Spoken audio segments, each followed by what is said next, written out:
ketemu maning ya bersama Yanti 89 Channel.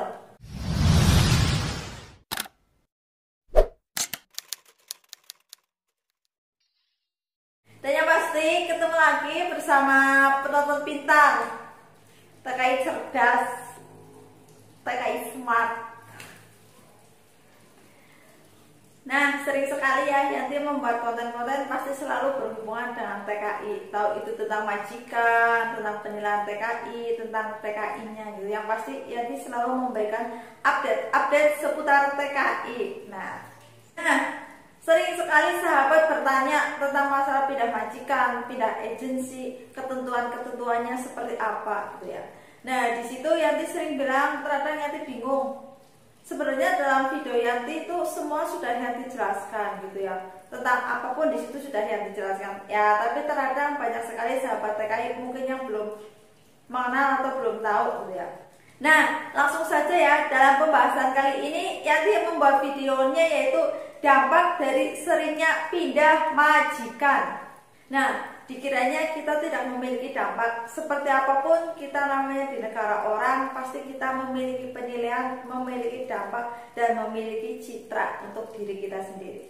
Dampak yang pertama dapat menyebabkan ketagihan pindah-pindah dan citra itu akan menjadi riwayat hidup dan mungkin akan nongol dalam CV kita.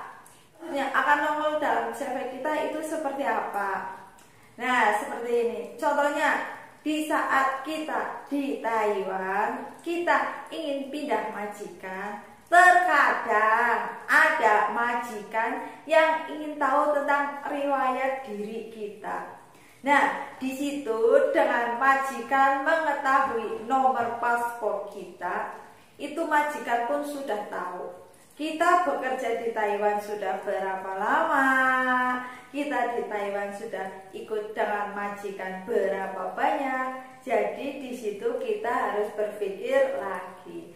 Karena seperti apapun namanya ikut orang, itu butuh adaptasi. Kita butuh beradaptasi, kita butuh penyesuaian. Itu seperti itu. Jadi ya jangan dianggap, mungkin banyak juga agensi ketika kita mau pindah majikan banyak ya udah pindah, tapi seperti apapun itu memiliki dampak buat diri kita sendiri. Dampak yang kedua,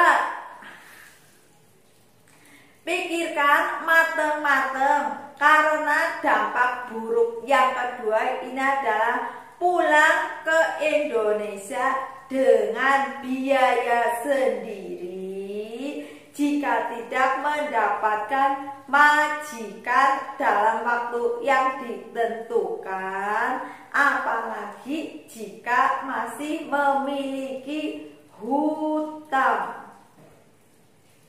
Tuh. Tapi juga harus waspada ya, ketika kita masih baru di Taiwan kok masih ada hutang, apalagi non dengan bahasa yang masih terbatas.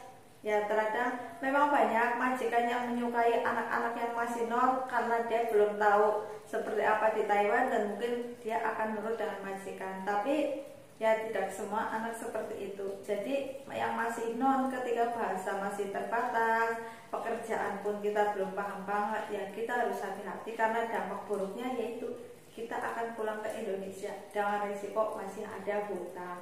Jadinya hati-hati ya buat sahabat TKI semua.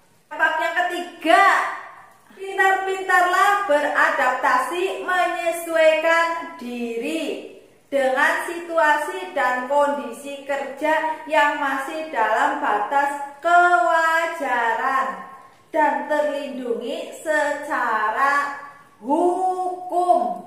Nah, jadi buat sahabat TKI, namanya kerja ikut sama orang itu pasti tidak ada yang enak. Seperti apapun selalu memiliki kelebihan dan kekurangan. Tapi jika kita sudah bersyukur, apapun yang kita dapatkan saat itu, pasti kita menikmatinya, pasti kita menerimanya dengan ikhlas. Pasti kita akan selalu berpikir, di luar sana masih banyak yang lebih dari saya dan saya termasuk orang yang beruntung. Pasti di situ kita akan merasakan nikmat yang sangat luar biasa walaupun kita ikut dengan orang seperti apa.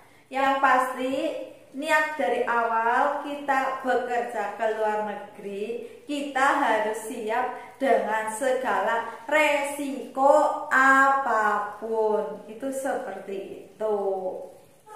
Dampak yang keempat, pindah majikan, sektor manufaktur lebih sulit dibandingkan sektor domestik karena tergantung pada ketersediaan job serta pengguna yang akan mempekerjakan kita. Nah, ini kita harus sering sekali perhatikan buat sahabat yang sektor manufaktur atau bilang yang sektor formal, pabrikan gitu ya. Kenapa ini harus diperhatikan? Karena untuk job-job sektor manufaktur itu juga kita sekarang di Taiwan sangat susah. Jadi harus sangat berhati-hati ketika kita minta pindah, ketika kita minta pindah.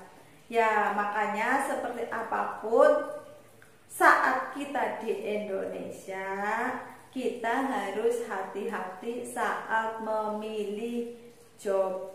Nah, kita harus ingat lagi, pada saat kita di Indonesia, kita untuk penandatanganan job, kita harus tahu job kita di situ apa.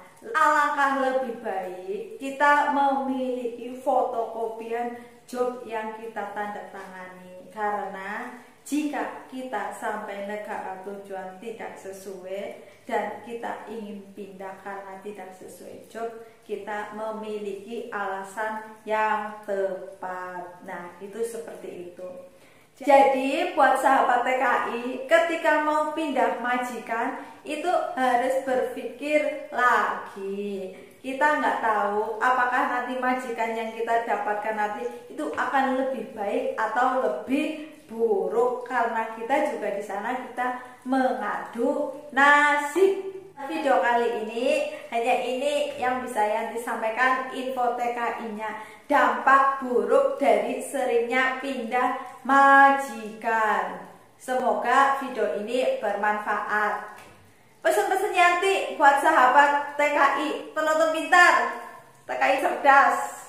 Perjuangan kita di negara orang sebagai TKI itu sangatlah luar biasa. Bahkan kita tidak pernah bisa untuk mengungkapkan seperti apa rasanya, seperti apa menderitanya kita bekerja di sana. Jadi dengan penderitaan, dengan susahnya, kita berharap kita bisa pulang membawa kesuksesan. Nah, semoga video ini bisa bermanfaat buat sahabat semua. Bye-bye.